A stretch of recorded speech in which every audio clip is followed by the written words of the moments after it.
Hi everyone. This is a brief overview of ADA compliance for video and multimedia products. And this is a project done for my ISLT 9484 group project. So basically I just want to give you a little bit of background about what the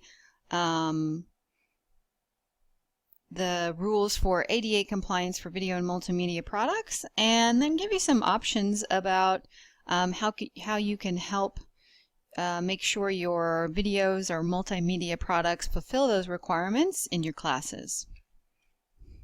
So first, just a brief overview of some of the standards from Section 508 for the ADA compliance.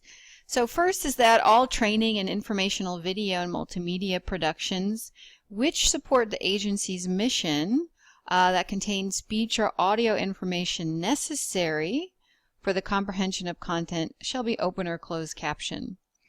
So that just means if it's a requirement, if you need that content that's in that video or multimedia production, then you need to have captions for that.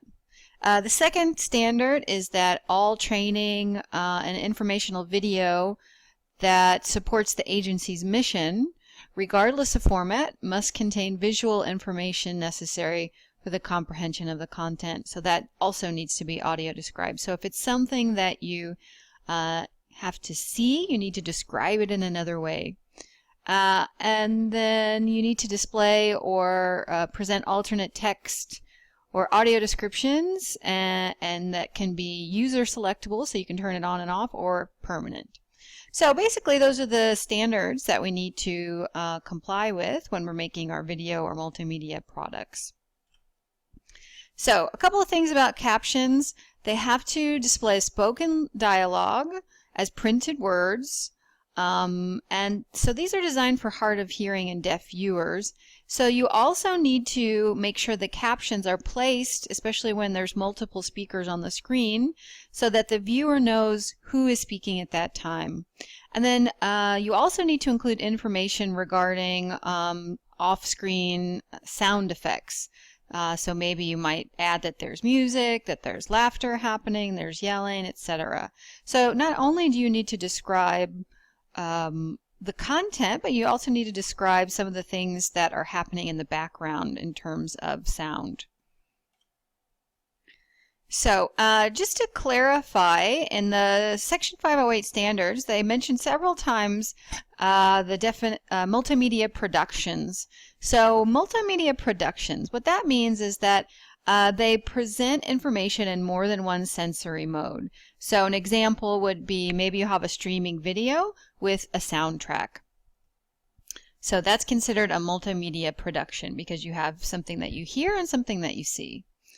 And then those productions that support an agency's mission, so all of those are required to be captioned and audio described. So what does that mean if something supports an agency's mission? Well, basically, for an example, if you have a training film, or if you're a teacher, you have a film that presents certain content that the students are responsible for, and you have that in video form, then you need to have captions. An extra video that's showing something fun or something entertaining, but that's not relevant to succeeding in the course, or it's not content that the students are responsible for, that is not covered. That's not considered a multimedia production. So any sort of production that is created with the intent of conveying important information that students or someone who's part of an organization are responsible for knowing, then you have to have captions. So when to provide those captions? So again, only necessary when it's important to understand the audio or visual components.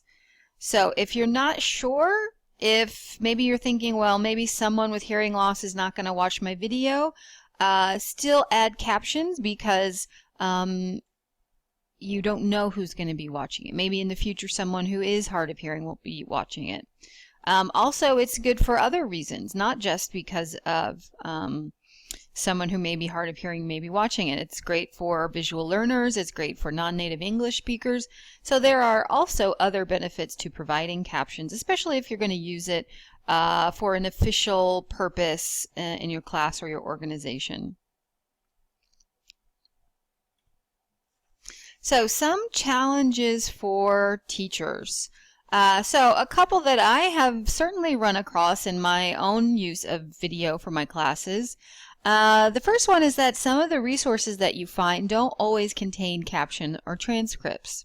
So you find a great video, you want to use it for your class, but they don't have captions or a transcript. So what can you do? The second issue is that if you want to create those captions, some specialized tools may be necessary to do that. And then, of course, the last one, something that almost all teachers run into, is the lack of time necessary for creating those captions or transcripts. So all of these are relevant. All of these are big hurdles to overcome when you're trying to find material for your classes. So I have put together a few solutions that might help teachers solve some of these major issues. So the first solution is searching for ADA compliant videos. So if you know certain resources that you can draw from that typically have transcripts and or captions, then that's one way that you can kind of direct your search and think about looking there for some of your content. So a couple of those sites that are relevant but contain a wide variety of material. The first one is TED.com. So this provides captions and interactive transcripts for all videos. VOA Learning English. The scope is more limited, but they do have some videos and they all do have captions. And then, of course, NPR and PBS and Khan Academy. So let's take a look. Here we are at TED.com, and they have all manner of videos on all topics, and all of these have interactive transcripts. So let's just take a look at this video here. And here you can see we've got our video, and I'm just going to push play. And over here at the bottom, you can see that I've got my transcript. So this is neat because it's an interactive transcript.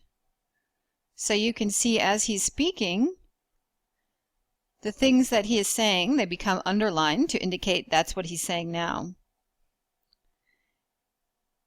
And then you can see also that there are options for captions. And the really great thing about this is that you can select the language. Now some of them, like this one, only has English, but others may have multiple languages. So TED is a really great resource. Another resource, like I mentioned, VOA Learning English. So if we click on video, we can see that now, like I said, this is limited in scope, so they mainly have content for non-native English speakers, so there's a lot of questions about grammar, etc. But they also have some news programs, and most of these news programs, here's another one, President Obama, so you can see that it has automatic captions. Here we have NPR. So if we go to programs and podcasts, so these are audio only, but they still give you a transcript. So I'm going to go to All Things Considered. And let's see. I'm going to choose this one about big data.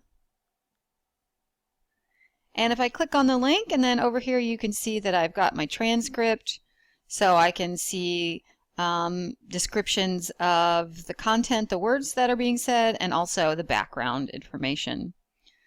Another one, PBS. So if you go to video, again, now not all videos have captions. Some do, some don't. So if you're looking, let's find one here. So it will have the little closed caption symbol to let you know that this video does indeed. So here we have closed captions. So I know that that video has captions that my viewers can read along with the video. And then finally we have Khan Academy. Now if you're teaching K through 12, this is especially useful because they have all manner of subjects related to K through 12. So here I'm going to click on grammar because I'm a grammar teacher. So they have all kinds of videos. And let's do, how about a brief introduction to grammar? So you can see that we should, once I push play, I've got my transcript down here that I can click on. And again, this is interactive, so it highlights it as the speaker is speaking. And you can see we also have captions. So we have captions and an interactive transcript. All right. So the second issue that we had was the fact that you may need some sorts of software or other ways of producing videos and or captions for your videos. So I've got some tools here that are free, all except one, and that can help you as a teacher create your own screencast videos and then provide captions for those videos. So a couple of ways that you can produce your own videos and tutorials. You can use two tools for screencasting. So Screencast-O-Matic, which is what I'm using right now to create this video. There's a free, you can sign up for free, and there's nothing to download, and it's all web hosted. For the free version, you only have a 15-minute limit for your videos. And there's another program called Jing. It's by the same company. There's a 5-minute limit on that one, but both are free with nothing to download.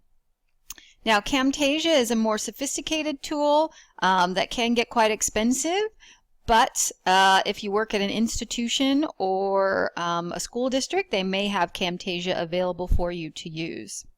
So some tools for captioning your videos once you make them. There's a great tool called VidNotes, and that integrates with Google Drive, so you can take your own videos that you made or other videos and then create an interactive transcript for them. And then also within YouTube, any video that you personally upload, you can go into the closed caption editor and it will automatically detect and create captions for you, but as we all know, those are never accurate. But it does allow you to go in and edit those pre-made captions so you can clean them up and make sure they're accurate. And the third solution, creating some time-saving strategies via collaboration can help you with that issue of not having enough time to create your own videos and then create the captions for them. So teachers can try to develop a community of practice with their colleagues, so whether it's face-to-face or online, and just kind of share those multimedia resources, especially with colleagues who are teaching the same content that you are. And as an individual teacher, just start to collect and develop your personal learning network.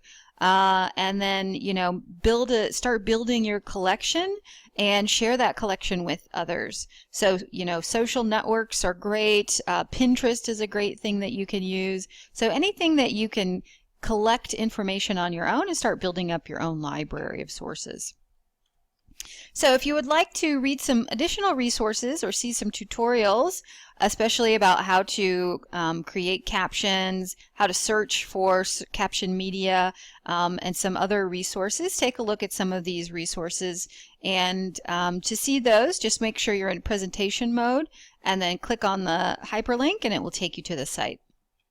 And that's all I have for you. Thank you guys and good luck with creating your ADA accessible videos and multimedia products.